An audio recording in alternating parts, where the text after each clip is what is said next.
We are now going to proceed with the fourth subtopic under the simple interest, the simple discount formula.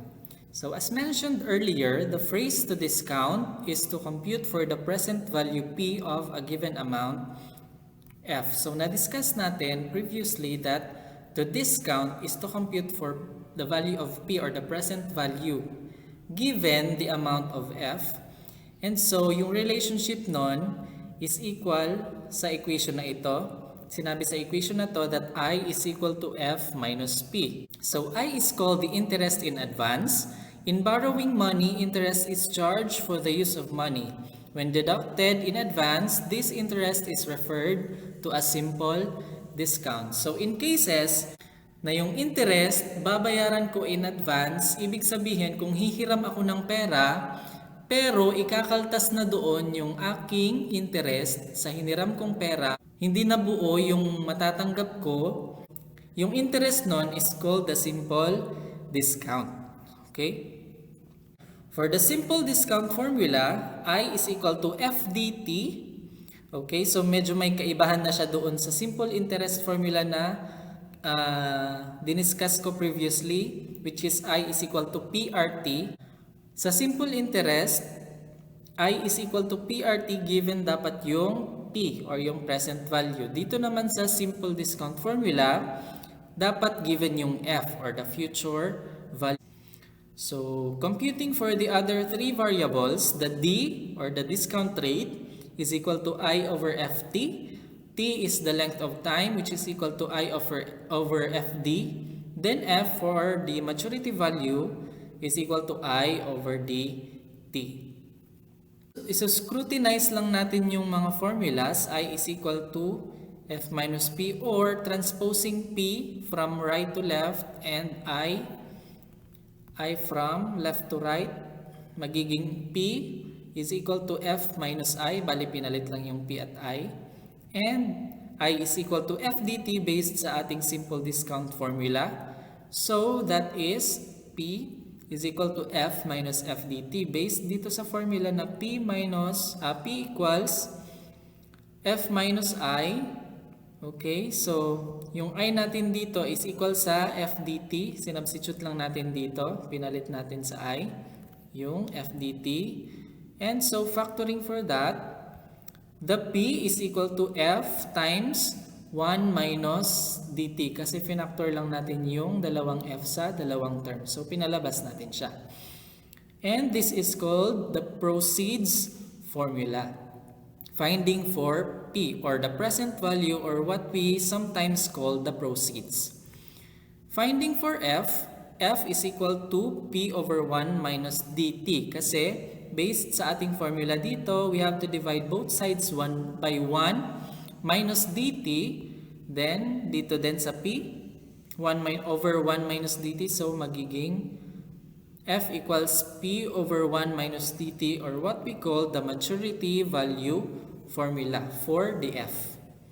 So in comparison, para hindi tayo malito, i-compare natin yung simple interest sa simple discount formula. So for the simple interest, gaya nga ng sinabi ko kanina, ginamit natin dito yung P or yung present value.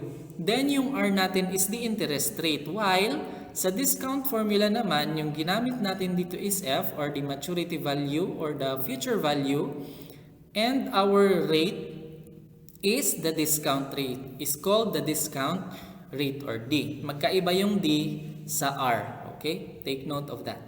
So, sa simple interest, the principal P is equal to F over 1 plus RT, while sa simple discount formula, yung equivalent nun as P, which is called the proceeds, is equal to F times 1 minus DT. The future amount F is equal to P times 1 plus RT. And for the simple discount, maturity value F is equal to P over 1 minus DT. So yun yung comparison ng dalawang cases. So for example, our first example states that discount 25,000 pesos for 3 years and 6 months at 10% simple discount. So given, when we say discount, we have to find for the value of P given the value of F. So from the formula, P is equal to F times 1 minus TT. Substitute lang natin yung values. F is 25,000. D or the discount rate is equal to 0.10 in decimal form. And 3 years and 6 months, which means 3.5 taon or 3.5 years sa ating formula. So 25 times 1 minus 0.10 times 3.5. And result for 3.5 times 0.10 is equal to 0.35. 1 minus 0.35 is equal to 0.65. And the result is 16,250 kung imumultiply ko yung 25,000 to 0.65. That is called the proceeds.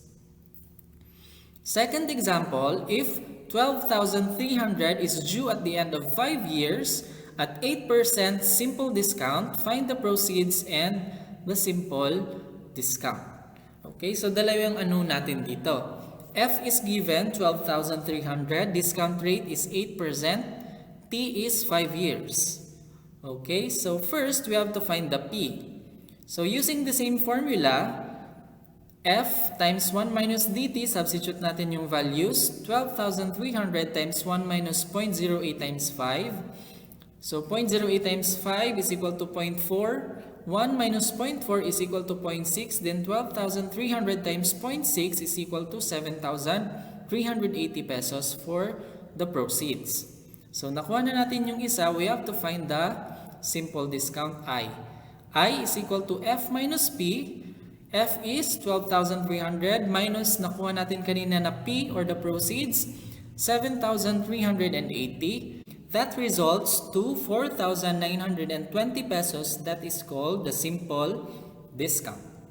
So, sa simple interest yung tawag sa I. Sa simple discount naman, simple discount yung tawag sa I. For our example number 3, it says here that on April 2, Mr. Crisostomo received 65,000 pesos from a credit union and promised to pay 68,000 pesos on October 2 on the same year. If interest was deducted in advance, what was the discount rate? So, yung hinahanap natin dito is the D or the discount rate. Given yung F natin, which is 68,000, P is 65,000, pero yung T natin or yung length of time is from April 2 to October 2 of the same year. So, bibilangin natin yan kung ilang months yung pagitan ng April 2 to October 2, which is 0.5 years or kalahating taon kasi 6 months lang siya. From April, we start counting 1 on May, June, July, August, September, and October. So 6 months siya. So solving for I is equal to F minus P. And F is 68,000 minus 65,000. So I is equal to 3,000 pesos. And then finding for D, that is equal to I over FT. 3,000 over 68,000 times 0.5. The D is equivalent to 8.82%. That is the discount rate. Next example, Mr. Rodriguez wishes to have 100,000 pesos payable in 5 years. What sum should be borrowed now if the discount rate is 18%? So, yung question dito, what sum should be borrowed now?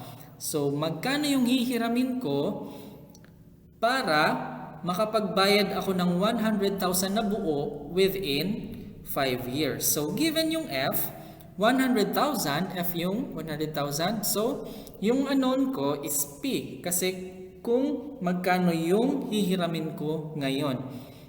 Okay? And using the formula, P is equal to F times 1 minus dt. F is 100,000 times 1 minus 0.18, the D. Then T is 5 years. 0.18 times 5 is 0.9. 1 minus 0.9 is 0.01, and 0.01 times 100,000 is equal to 10,000 pesos. Okay, so 10,000 yung hihiramin ko ngayon within 5 years. 18% yung discount rate ko per year. Okay? So, tutubo yun hanggang maging 100,000 pesos payable in 5 years. So, that is all for the fourth subtopic under the simple interest topic, the simple discount formula. So, if you have any questions, just comment down on our discussion in our Schoology.